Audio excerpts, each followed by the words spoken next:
Mystery at Blind Frog Ranch. A low rumble hovered beneath the stillness of the valley at the Blind Frog Ranch, as dawn's first light unfurled its golden threads across the high desert. At the fringe of the ranch, where scrub brush trembled under the faintest breeze, an unexpected shimmer caught the morning haze. A team of explorers, driven by curiosity more than ambition, edged nearer, hearts attuned to something monumental stirring beneath the dust. Their village of rubber-booted footprints encircled a narrow fissure, previously unnoticed, prowled nightly by jackrabbits and lizards. What was once shallow soil had given way to a yawning vault, its lips sharp and mineral-lined. Someone's foot had slipped. Someone's attention had paused, but nature had spoken first. And in that moment, the ranch's guardian spirit, the ancient frog etched in legend, had shown a sign. Morning light revealed walls of hardpan, fractured like old parchment, scattered with veins of quartz. Tiny crystals glimmered, refracting sunlight into prismatic bursts, painting the fish's mouth in hues of hidden promise. Gradually, the angle steepened into a cavern. What looked like a crack stretched farther, deeper, into darkness. Skin prickled as though electrified. A collective sense of something waiting, something precious. One explorer knelt and brushed the dusty rim aside. Pebbles tumbled, echoing below like whispered laughter. A metallic ring responded, an undertone, low and certain, as if metal collided with stone in muted embrace. The hush deepened. Hearts pounded. Breath steadied. A single miner's lamp was lowered, its flicker illuminating walls that glinted in goldish brown tones. The walls, once fields of rock, took on sight-like shapes, angular surfaces, carved as though by hands. A corridor had been carved, narrow and purposeful, leading downward. Each step revealed more. Sandstone pillars etched with patterns, a flooring of tightly laid slabs, hints of mortar holding something together. Evidence of makers, long gone, who created more than mere shelter, who built to carry meaning through time. Footsteps answered footsteps, lubricated by the dry hush. The explorers ventured deeper. Beyond a sharp turn, the corridor opened into a cavern large enough to swallow a wagon team. Granite columns rose from floor to ceiling, carved to mimic giant rib bones, arching toward vaults overhead. The lamp's glow touched walls festooned with flecks of metal inlaid, polished over centuries by dripping water. Down below, water dripped from ceiling to floor, forming tiny rivulets that traced meandering lines across flagstones. Pools collected, their surfaces smooth and glass-like. The explorers' reflections trembled upon them, distorted yet serene, as though the cavern intentionally mirrored those who dared enter. In the dim half-light, those reflections took on the illusion of statues, silent guardians of a treasure beyond gold. Another corridor branched off to the left, narrower yet taller, its passage lined with what appeared to be sculpted niches. In each niche, fragments of metal lay, not raw ore, but workmanship, flattened plates, twisted rods, and peculiar shapes that once belonged to mechanisms. Rust had not claimed them. Rather, a deep patina, a green-blue sheen, akin to the outside frog's dormant scales, coated them, preserving shape and substance. At the far end of the cavern, a dais of weathered stone stood at a riser of steps carved flush with the ground. Above it, the ceiling arched into a semicircular dome, its apex lost in shadow. Something about the layout said intentionality. A center meant to focus attention, to hold something of importance. The explorers approached cautiously, boots careful on one stone. That dais hid the treasure. Uncovered in the half-darkness, a chest, no, a coffer, rose, ancient and silent. Its surface was dark wood banded in brass or bronze, gnarled by time, threaded with vines of metal etched with indecipherable runes. The edges were carved, notched, worked with artistic care. Light played across it like quiet, admiring gazes. No mind could rush to define what it held within. Hands reached out, fingers grazing the metal rim. A shiver passed through the group, an intuitive sense of entering uncharted territory.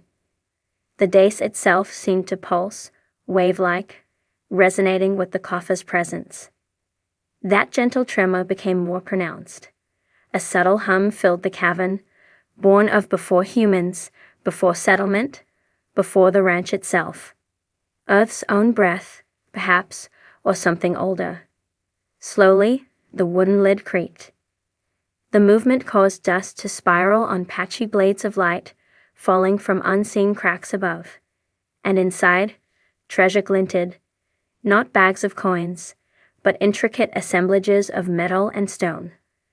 Coils of fine silver, plates embossed with symbols, gears of copper alloy, and rods of unknown metal worked with impossible precision. Crafted formations, elegant and deliberate like puzzle pieces. The centerpiece lay at the chest's heart, a circular disc etched with figures of frog, desert, sun, and sky in concentric layers. At its center, a gemstone glowed faintly, sepia-toned, smooth, warm. It pulsed with light, breathing in rhythm with the humming cavern. Philosophical weight settled among the explorers. This was not mere treasure, but artifact. Testimony to a civilization lost to the ages, yet alive in craftsmanship, reverence, ingenuity. Careful removal began. Tools were used to cradle the artifacts. Dirt was brushed gently. The disc, once separated, felt unnaturally warm, like the desert in summer, like an ember. It could have been the heart of an ancient sun clock or a ceremony wheel. Its frog motif echoed the legendary blind frog of the ranch's name, but on this disc the frog appeared crowned, elevated, an image of guardianship, of watchers who see through blindness. Artifacts were organized. The explorers noted that along the coffer's brass inlay, figures of blindfolded eyes alternated with silt lenses, maybe representing inner sight, vision beyond seeing. Perhaps the frog's legend itself was encoded here. Perhaps blindness meant other senses. Perhaps the creators had believed that sightless insight could guard and drive a whole people. Unearthly patterns hummed on certain rods. When placed together, they resonated musically. Independent pieces, they were inert. Assembled in specific orientation, they chimed in overtone harmonies, creating short melodies echoing off stone. Those notes, complex and layered, resembled bird calls or wind through canyons. The cavern awakened, its resonance coalescing. Analysis gave way to revelation. Here lay the biggest treasure yet at the Blind Frog Ranch. Not gold or jewels in the conventional sense, but knowledge, art, science, and belief from a society that had thrived here, unseen by history. Their craftsmanship bespoke astronomical knowledge, mathematics, musical theory.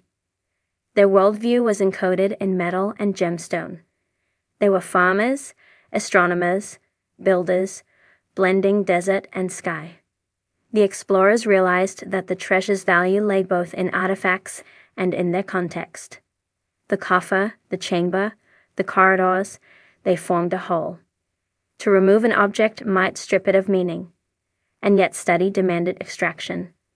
A delicate balance would be needed. Slowly, careful cataloging began. Each piece photographed, measured, documented. Dirt samples collected. Tiny inscriptions were outlined, translated, rudimentary letterings that asked more questions than they answered. Who had made them? When? How had they perished, surviving only in secret vaults? One by one, artifacts were lifted to the surface, still humming their ancient resonance. Above, the morning sun had climbed, warming the high desert. Atop the fissure, Wind rattled loose stones. Tumbleweeds drifted. Life carried on noisy and indifferent, until the first relic was held up against the sky and shone. The shine of metal, the glints of crystal, the warmth of stone, captured attention from lizards, deer, hawks overhead. News would spread. Scholars, archaeologists, museums would come.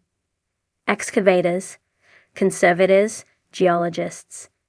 The ranch would be flooded with those seeking a glimpse, a record, a piece of the puzzle.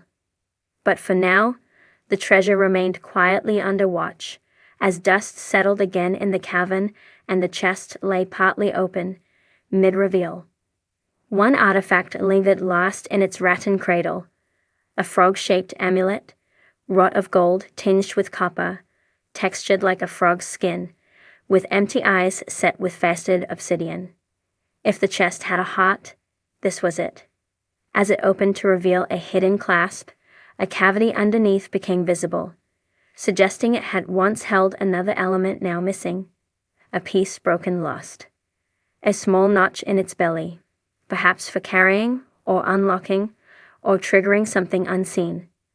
The amulet radiated quiet power. Its touch induced shivers, not fear, but awe. Thoughts flickered. Was it a key? The champions of the cavern took turns holding it, feeling warmth spread through their palms. It hummed a low tone that called the cavern awake again. As though rattling the strings of geology itself, they paused. The coffer and cavern possessed intention, some arcane call for action. The group sensed thresholds being crossed, between sight and insight, presence and absence, discovery and stewardship. Perhaps the treasure posed responsibilities greater than coin or recognition. As the team started to retrace steps upward, fragments gently wrapped and raised, the chamber lingered behind them, settling back to quiet. The corridors sealed their presence, content to rest. Above, the sun glinted on the desert, unchanging, steady. The explorers emerged blinking, arms full of mysteries, hearts buoyed and heavy. They uncovered the biggest treasure yet at the Blind Frog Ranch. Not gold, but silent voices from deep time.